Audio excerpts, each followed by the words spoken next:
Hello दोस्तों, आज हम आपके लिए लेके आए हैं आरएसआई रिलेटिव स्ट्रेंथ इंडेक्स। ये जो आज का सेशन है बहुत ही शानदार होने वाला है। आप लोगों के लिए बहुत ज़्यादा नॉलेजेबल होने वाला है, इसलिए ज़्यादा से ज़्यादा लोगों तक शेयर करें इस वीडियो को, ज़्यादा से ज़्यादा सब्सक्राइब करें।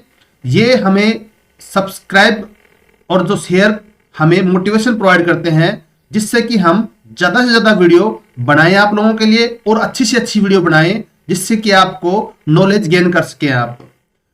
तो जो आरएसआई है उसकी फुल फॉर्म होती है रिलेटिव स्ट्रेंथ इंडेक्स। जो आरएसआई के बारे में सबसे पहले मैं आपको बता देना चाहता हूं कि कोई भी शेयर मार्केट के अंदर कोई भी टूल हम यूज करते हैं वो 100% कंफर्मेशन नहीं होता है। 100% कंफर्मेशन नहीं होता है। वो केवल हमें कोई भी ट्रेड करने के लिए जो सक्सेस की जो पॉसिबिलिटी है उसको इंक्रीज कर देता है। अगर 100% कोई भी टूल सही होता तो सबसे रिच पर्सन इस वर्ल्ड के अंदर एक ट्रेडर होता, परंतु ये पॉसिबल नहीं है। कोई भी ट्रेडर ट्रेड करता है तो उसकी जो पॉसिबिलिटी है उसकी नॉलेज पे डिपेंड करती है। जिस ट्रेडर को ज्यादा नॉलेज होती है, ज्यादा एक्सपीरियंस होता है, उसके द्वारा जो किया गया ट्रेड है वो ज्यादा सक्सेसफुल होता है। जैसे हम 10 ट्रेड लेते हैं, कोई भी ट्रेडर उसमें से उसके प्रॉफिट अर्न करने की जो पॉसिबिलिटी है वो ज्यादा बन जाती है। कोई भी ट्रेडर ट्रेड करता है इसका मतलब ये नहीं है चाहे वो कितना ही एक्सपीरियंस होल्डर क्यों ना हो उसको लॉस नहीं होता, उसको भी लॉस होता है। तो केवल आरएसआई इंडिकेटर ही कंफर्मेशन नहीं है 100%। ये इसके लिए बहुत से और भी इंडिकेटर जैसे प्राइस एक्शन है या फिर हम कहें स्पॉट रेजिस्टेंस है और अदर जो नॉलेज है उसको हम इग्नोर नहीं कर सकते। इसलिए हम आज आरएसआई के बारे में full information, full knowledge gain करेंगे इसके बारे में। तो जो हमारा आरएसआई है उसमें होता क्या है कि इसके अंदर हम जब कोई भी मोबाइल के अंदर कोई भी डीमैट अकाउंट जो आपने खोल रखा होगा उसके अंदर हम सेटिंग करते हैं जब भी, या आरएसआई को एक्टिवेट करते हैं, तो उसमें जो डिफॉल्ट सेटिंग है वो 70 से 30 तक होती है, या किसी किसी डीमैट अकाउंट के अंदर या 80 से 20 तक भी हो सकती है। तो उसमें होता क्या है कि जो 70 से ऊपर क्या होता है, ओवरबॉट होता है, और जो हमारा 30 है यहाँ पे, इस 30 से नीचे क्या होता है, ओवरसोल्ड होता है। और जो बीच में ये बच गया है हमारा एरिया 70 से 30 तक, इसको बोलते हैं साइडवेज। तो यहां पे हमें क्या करना है कि कोई भी हम जब ट्रेड करते हैं तो इन जो नंबर्स है उसके हिसाब से हम उसको ट्रेड करते हैं। परंतु ये ट्रेंड है, ये 70 से 30 का, ये काफी ओल्ड ट्रेंड हो गया है। आजकल न्यू मॉडर्न टाइम में ये ट्रेंड चेंज हो गया है और जो मैक्सिमम ट्रेडर्स हैं उसने अपनी जो लिमिट है वो चेंज कर दी है। अब इस लिमिट को घटा करके इन्होंने अपर लिमिट को घटा करके 60 कर दी है 70 से, और लोअर लिमिट को बढ़ा करके 40 कर दी है। तो हम यहां पे चलते हैं चार्ट पर। ये हमारे पास चार्ट है। इसमें क्या होता है कि जो हमारी ट्रेडर्स हैं वो 60 से और जो हमारा 40 है वहां तक आरएसआई की जो लिमिट है वो सेट कर दी जाती है। जो आरएसआई की लिमिट है वो हम 14 डेज की सेट करते हैं। कुछ ट्रेडर्स 20 डेज भी सेट करते हैं। मतलब 20 और 40 डेज का सेट करने का मतलब है कि जो हमारा आरएसआई कैलकुलेट होता है वो 40 डेज की जो क्लोजिंग प्राइस है उसके ऊपर उसकी एवरेज पे डिपेंड कर रहा है, या 20 डेज हम उस पर सिलेक्ट करते हैं तो 20 डेज की एवरेज पे वो डिसाइड किया जाता है आरएसआई। तो यहां पर क्या होता है, अगर कोई भी मान लो ट्रेड हम कर रहे हैं, उसका जो चार्ट है हमारा आरएसआई सेट करने के बाद जब वो 60 से ऊपर होता है, इसका मतलब है कि वो ओवरबॉट है। ओवरबॉट का मतलब ज्यादा से ज्यादा वो परचेज किया रहा है, एक जो लिमिट है उसको क्रॉस कर दिया है और उससे ज्यादा वो खरीदा जा रहा है। इसका मतलब ये तय है कि एक पॉइंट पे जाने के बाद वापस से ये नीचे आएगा ही आएगा। तो यहां पर हमारे पास जब भी यहां पे कोई भी रेजिस्टेंस होगा, यहाँ पे उस रेजिस्टेंस को वो तोड़ नहीं पाएगा तो उसके बाद वो नीचे होना स्टार्ट कर देगा। इसी प्रकार जो यहाँ पे 40 लोअर लिमिट रखी है हमें, अगर कोई भी ट्रेड है वो क्या होता है हमारा, अगर 40 से नीचे आता है, अब 40 से नीचे आ रहा है, इसका मतलब क्या है, ये 40 से नीचे आ रहा है, इसका मतलब है कि ओवरसोल्ड हो रहा है, एक लिमिट से ज्यादा ये सेल किया जा रहा है। और एक लिमिट के बाद क्या होता है, जब हमारे पास यहां पे सपोर्ट मिलता है इसको कहां पर, कहीं पर, तो उस सपोर्ट के बाद ये ऊपर जाता है, ये फिक्स है, ऊपर जाएगा ही जाएगा वो। तो यहां पर हमारा क्या है कि इस 60 से ऊपर क्या होगा, ओवर बॉट होगा, और 40 से नीचे क्या होगा, ओवर सोल्ड होगा। और जो ये बीच का एरिया आ गया हमारा, ये बीच का जो एरिया आ गया 60 से 40 के बीच में जो आया है, वो क्या है, हमारा साइड वेज है। साइड वेज के अंदर हम सोचते हैं मैक्सिमम हम ट्रेड नहीं लेते हैं यहां पर। तो जो हमारा ये आरएसआई है उसके बारे में हम यहां पे एक चार्ट साइड में कर रखा है हमने कि रेंज शिफ्टिंग कैसे होती है। तो यहां पे दे रखा है कि जो 40 से 80 तक है वो क्या बोलते हैं, उसको अप ट्रेंड मार्केट बोलते हैं। मतलब कि 40 से ऊपर की तरफ जा रहा है तो मतलब अप ट्रेंड में है, ऊपर की तरफ जाएगी मार्केट। और अगर ये 60 को क्रॉस करके ऊपर चला जाता है तो 60 से 80 तक क्या बोलेंगे, स्ट्रॉन्ग अप ट्रेंड। मतलब जो शेयर है हमारा उसका पूरा मूड बन चुका है और वो ऊपर जा रहा है बड़ी तेजी से। तो डाउन ट्रेंड हम बोलते हैं 60 से जब नीचे की तरफ आ रहा होता है कोई भी शेयर, उस पे डिपेंड करता है कि ये 60 से 20 की तरफ जा रहा है तो ये डाउन ट्रेंड है। इस यही ट्रेंड अगर स्ट्रॉन्ग डाउन ट्रेंड बन जाता है जब हमारा 40 से नीचे चला जाता है और 20 तक ही जाता है। साइडवेज जैसा कि मैंने बताया 40 से 60 के बीच में, 40 से इस 40 से और 60 के बीच में जब रहता है कोई भी, तो वो बोलते हैं उसको हम साइडवेज मार्केट बोलते हैं, उसको साइडवेज मार्केट बोलते हैं इसमें। तो ये हमारा क्या था कि जब भी हमारा कोई शेयर है वो क्या होता है, जब रेजिस्टेंस को तोड़ नहीं पाता है ऊपर, तो उस रेजिस्टेंस को तोड़ नहीं पाता है तो उसके बाद वो नीचे आता है, बार बार उससे टकराएगा, वो नहीं तोड़ पाएगा, टकराएगा नहीं तोड़ पाएगा तो नीचे आएगा। हो सकता है अगर उसको तोड़ देता है रेजिस्टेंस को तो वो और भी ऊपर जा सकता है इसमें। और इसी प्रकार जो हमारा नीचे है 40 से नीचे आता है तो जो सपोर्ट मिलता है उसको टकराएगा, टकराएगा उससे बार बार, और जब वो सपोर्ट नहीं टूट पाता है तो ऊपर जाने के चांसेस बन जाते हैं, और अगर उसको तोड़ देता है तो और भी नीचे जाने के चांसेस बन जाते हैं उसमें हमारे। तो ये हमारा क्या था कि कोई भी जो ये शेयर है वो हम इससे आरएसआई के नॉलेज गेन करके हम उस पर ट्रेड कर सकते हैं।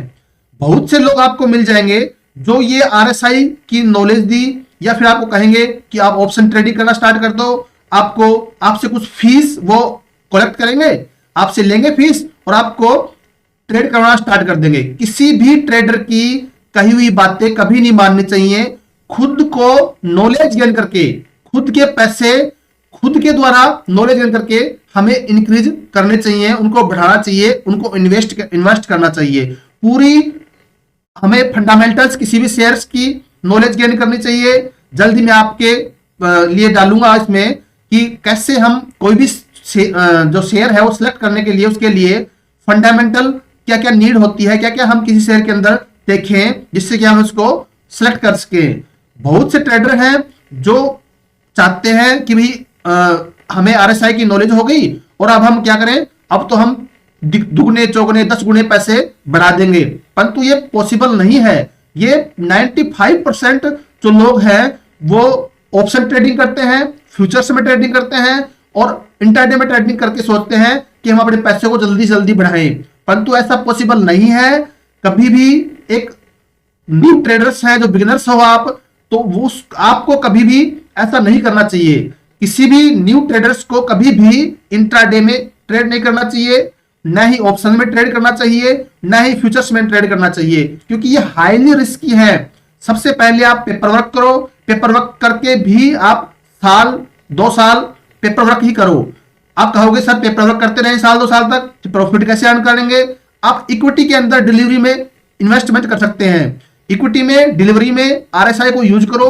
कोई भी शेयर है, मान लो ये 40 से नीचे जा रहा है, तब वो वहां से टर्न लेता है अप की तरफ, तब उसको आप परचेज कर सकते हो, तो आपको उसमें प्रॉफिट होने के चांसेस बन जाते हैं।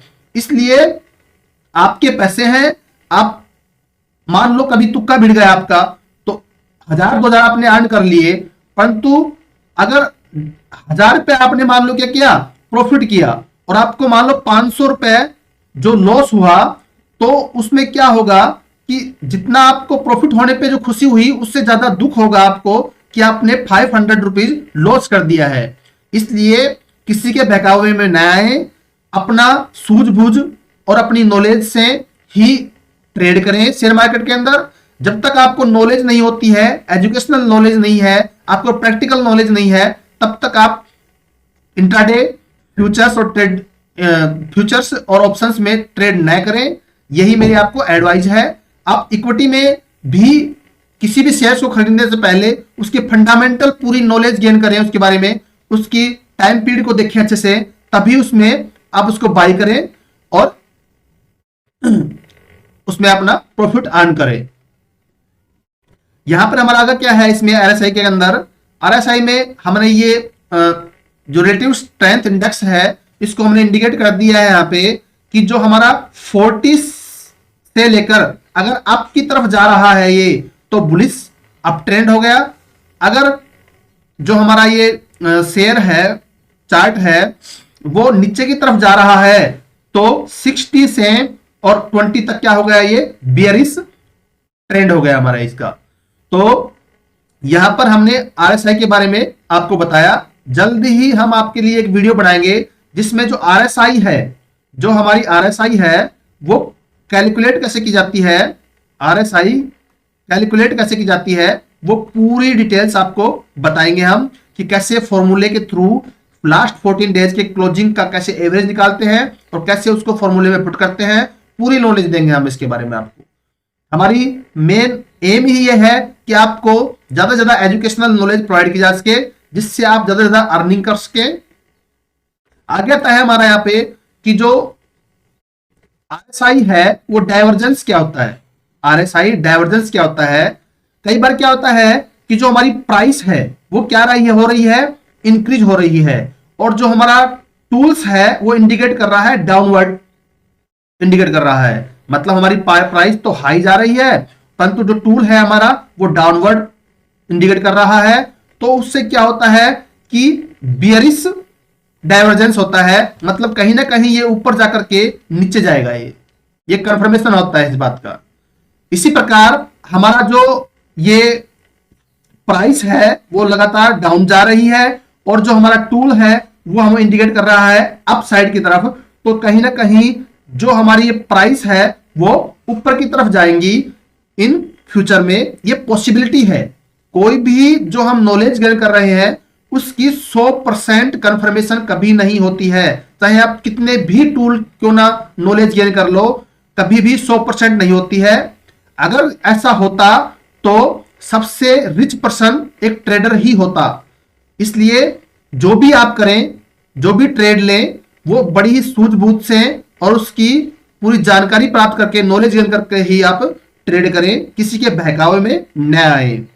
तो हमारा ये था, आप इसको ऐसे याद कर सकते हो। इसका जो यहाँ पे जो साइड है वो ओपन है, तो ओपन है मतलब ये जो है बियरिश है, हम इसको याद रख सकते हैं ऐसे। और इसका जैसे यहाँ पे जो फेस है, थोड़ा साइड कम है, इसमें स्पेस कम है, तो हम क्या करेंगे, इसको बुलिश जो है, बुल के जो मुंह है उसका शेप बनता है, तो हम इसको कहेंगे बुलिश डाइवर्जेंस है ये।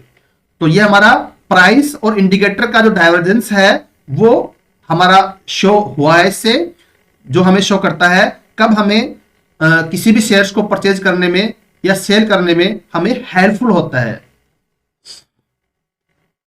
हमारा ये यहां पर जो है कुछ चार्ट्स हैं जिसमें हम यहाँ पे इस जो नॉलेज हमने गेन की है उसके बेस पर हम देख सकते हैं कि कैसे जो आरएसआई है वो हमारे लिए हेल्पफुल होती है। जैसे ये चार्ट है हमारा, विप्रो का चार्ट है, ये जो चार्ट है विप्रो का चार्ट है। इसमें क्या होता है, देखो जब भी ये आरएसआई हमारा ये क्या है, ये 40 है, ये आरएसआई, ये जो लाइन है हमारी 40 की है, और ये जो लाइन है वो क्या है, 60 की लाइन है हमारी। तो जब भी ये 40 से नीचे आया है, मान लो यहां पर कहीं भी आपने ट्रेड लिया होता, या यहां पे आपने ट्रेड लिया होता, या यहां पर कहीं भी जब भी जो हमारा शेयर है वो 40 से नीचे जा रहा है, तब अगर हमने ट्रेड लिया होता तो कहीं ना कहीं हमें अच्छा खासा प्रॉफिट यहां पे हम अर्न कर सकते थे, अर्न कर सकते हैं यहां पे। तो ये कोई भी शेयर हम ऐसे ही नहीं सिलेक्ट कर लेते, हमें बहुत से देखने पड़ते हैं फंडामेंटल्स, जैसे उसमें प्रमोटर्स कितने हैं, उसकी जो नेट प्रॉफिट है वो हो रहा है कि नहीं हो रहा है, लॉस हो रहा है, उसका पी रेशियो कितना है, बहुत सी जो हमारी फंडामेंटल नॉलेज हमें गेन करनी पड़ती है। उसके बाद ही हम एक अच्छा शेयर सेलेक्ट करते हैं, और उस शेयर पे अगर हमारा आरएसआई को यूज करते हुए कहीं ना कहीं यूज करेंगे हम, तो हमें प्रॉफिट होने के चांसेस बन जाते देंगे। इसी प्रकार अगर हम चाहें अगला जो हमारा है, चाहे इसमें देख सकते हैं, ये जो हमारे चार्ट है बिल्कुल करंट चार्ट है जो हमारे शो कर रहे हैं। यहाँ पे देखो डाबर का जो हमारा शेयर है उसका चार्ट है, मान लो यहाँ पे देखो 40 को क्रॉस कर रहा है, यहाँ पे 40 को क्रॉस कर रहा है, और यहाँ पे कर रहा है। जब जब 40 को टच कर रहा है या क्रॉस कर रहा है, अगर वहां पे अगर हम ट्रेड लेते हैं तो हमें कहीं ना कहीं क्या होता है, प्रॉफिट होने के चांसेस बन जाते हैं। तो इसलिए इस प्रकार से हमारा जो आरएसआई है वो हेल्पफुल होता है किसी भी शेयर को परचेज करने में और सेल करने में।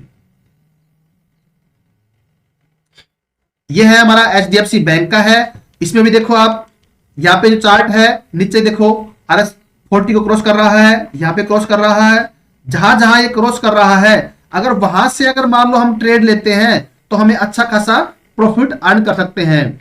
और हमें जब ये 60 से ऊपर होता है, ओवरबॉट होता है, उसके बाद हम इसको सेल कर सकते हैं, क्योंकि उसके बाद क्या हो रहा है, इसका ट्रेंड चेंज हो रहा है, नीचे की तरफ जा रहा है। तो इस प्रकार हम इस आरएसआई की हेल्प से प्रॉफिट अर्निंग कर सकते हैं। एक चार्ट हम आपको और दिखाते हैं, जो आईडीएफसी बैंक है उसका देखिए, इसमें क्या हो रहा है, यहाँ पे देखो, यहाँ पे ये 40 को नीचे क्रॉस कर रहा है, यहाँ पे क्रॉस कर रहा है, ये यहाँ पे देखो, अगर यहाँ पे 40 पे हम यहाँ पे ट्रेड लेते हैं तो उसके बाद क्या होगा, हमें सीधा सीधा प्रॉफिट नजर आ रहा है। तो इस प्रकार आप जो आरएसआई की नॉलेज गेन करके अच्छे से अच्छा रिटर्न कर सकते हैं। आपको कोई भी शेयर सेलेक्ट करने के लिए आपको फंडामेंटल्स नॉलेज होनी ही चाहिए। आप जब न्यू बिगिनर्स हो तो आपको कभी भी जो है ऑप्शंस ट्रेडिंग, फ्यूचर ट्रेडिंग या इंटर ट्रेडिंग नहीं करनी है। आपको पेपर वर्क करना है, पूरी नॉलेज गेन करनी है।